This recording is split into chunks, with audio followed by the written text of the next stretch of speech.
Los principios SOLID son un conjunto de 5 principios de diseño orientado a objetos propuestos por Robert C. Martin. Estos principios proporcionan directrices para diseñar software de manera fácil de mantener, de entender y de ampliar.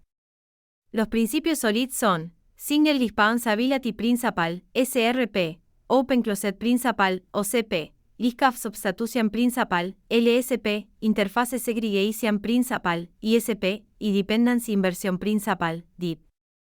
El principio de responsabilidad única establece que una clase debe tener solo una razón para cambiar. Esto significa que una clase debe tener solo una tarea o responsabilidad.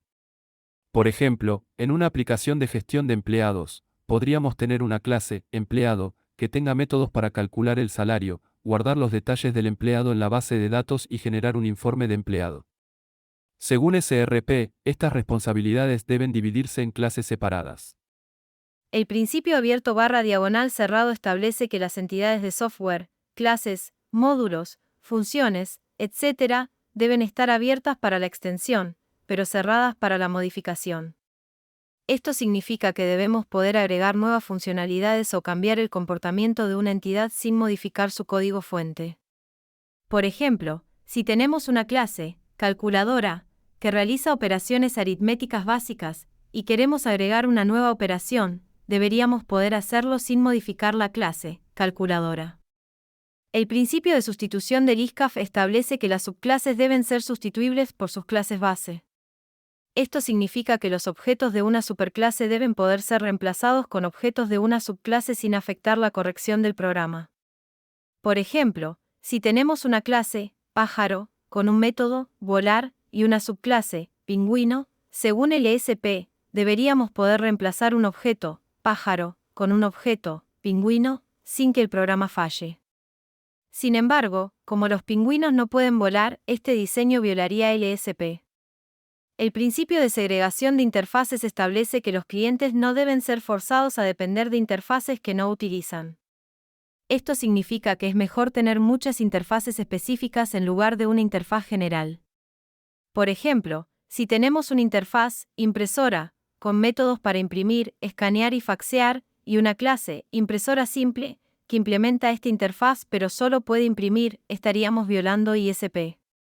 En su lugar, deberíamos tener interfaces separadas para imprimir, escanear y faxear. El principio de inversión de dependencias establece que las dependencias deben ser sobre abstracciones, no sobre concreciones. Esto significa que las clases de alto nivel, que contienen la lógica de negocio compleja, no deben depender de las clases de bajo nivel, que realizan tareas más simples. En lugar de eso, ambas deben depender de abstracciones.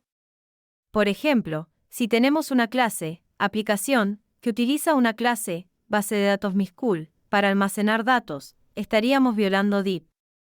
En su lugar, aplicación, debería depender de una interfaz, base de datos, y, base de datos MySQL, debería implementar esta interfaz. Aplicar los principios SOLID puede aportar varios beneficios. Primero, puede mejorar la comprensión del código, ya que cada clase tiene una responsabilidad clara y bien definida. Segundo, puede facilitar el mantenimiento del código, ya que los cambios en una parte del sistema no requieren cambios en otras partes. Tercero, puede facilitar la extensión del sistema, ya que las nuevas funcionalidades pueden añadirse mediante la creación de nuevas clases y la implementación de interfaces, en lugar de modificar las clases existentes. Finalmente, puede mejorar la reutilización del código, ya que las clases y las interfaces bien diseñadas pueden ser reutilizadas en diferentes partes del sistema o incluso en diferentes sistemas.